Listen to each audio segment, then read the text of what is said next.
Je vais vous parler aujourd'hui d'Auch. Certains se demanderont mais qu'est-ce que c'est au juste Auch? On peut penser qu'il s'agit d'un terme allemand que l'on peut vaguement traduire par le comparatif aussi. Auch? Certains s'imagineront qu'il s'agit d'un cri de douleur. On peut aussi croire qu'Auch c'est le verlan de chaud. Mon pote, c'est secteur train 2000, ma gueule. Ouais, Auch, ici c'est chaud, Auch. Les passionnés de rugby répondront qu'Auch c'est le FCAG, club suscitant l'engouement pour le ballon ovale. Aucune de ces définitions n'est fausse. Et pourtant, je ne peux dire qu'elles sont totalement justes.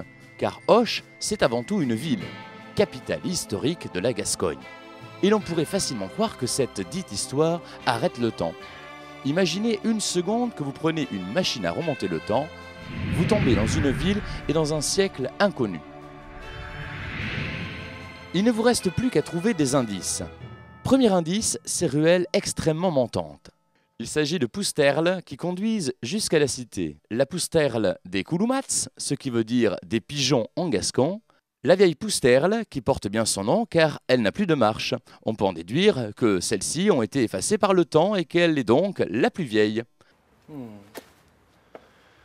Tous ces indices semblent indiquer que nous nous trouvons en des temps reculés.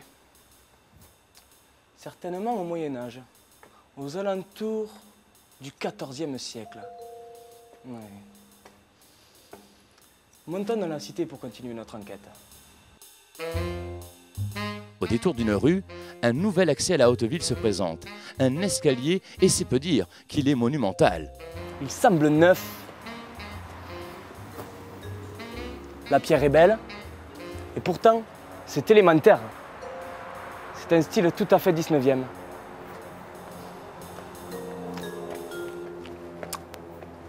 En montant un peu moins de la moitié des marches, on se retrouve face à un héros populaire, D'Artagnan, capitaine des mousquetaires qui fait rêver petits et grands à travers les mots de Dumas. Nous serions donc au 19e siècle. Et notre théorie de tout à l'heure concernant l'escalier pourrait ainsi être confirmée. Des rumeurs racontent également que l'on peut trouver dans la cité une demeure appartenant à Henri IV, ce fameux roi de la fin du XVIe. On dit également que Napoléon Bonaparte aurait soulagé son impératrice de vessie au détour d'une ruelle. Mais dans quel siècle sommes-nous donc? Il est vraiment nécessaire de monter ces marches pour en avoir le cœur net. Ah! Nouvel indice. En haut de l'escalier, une tour du style 14e siècle. Nous revoici au Moyen-Âge. En montant 370 marches, nous avons rajeuni de 5 siècles. Auch aurait-il le secret de la source de jouvence? Quoi qu'il en soit, cette ville est un trésor de temporalité.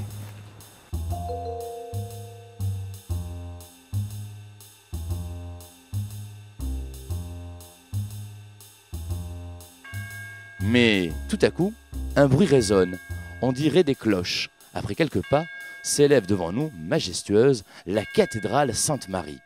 Immense, cet édifice à 3 nefs est à l'image de la ville d'Auch. Un savant mélange, les styles gothiques, renaissants et néoclassiques s'y mêlent. En nous retournant, nous ne trouvons ni des Vascons, envahisseurs du VIe siècle, ni les mécènes de la Renaissance, ni même un valeureux chevalier. Non, en nous retournant, nous trouvons des voitures. En avançant un peu, nous arrivons devant l'hôtel de ville. C'est cela, Auch. Un voyage à travers plusieurs siècles depuis notre siècle actuel. On peut y trouver de l'ancien comme du nouveau, et du nouveau fait avec de l'ancien. Auch, c'est une merveille, un enchantement, une splendeur, un miracle, un joyau gardé précieusement par ses habitants, qui sont à l'image de leur ville, formidables et de toute beauté. Quoi? Vous n'êtes pas d'accord? Vous pensez que les Auchois sont prétentieux? Si tel est le cas, les Occitans vous répondront que vous n'y connaissez rien. Cependant, ils admettront peut-être être un poil chauvin. Mais après tout, c'est bien normal car, comme on dit chez nous, la trovo toujours son nisevette. Alors, bon vol et à des chats!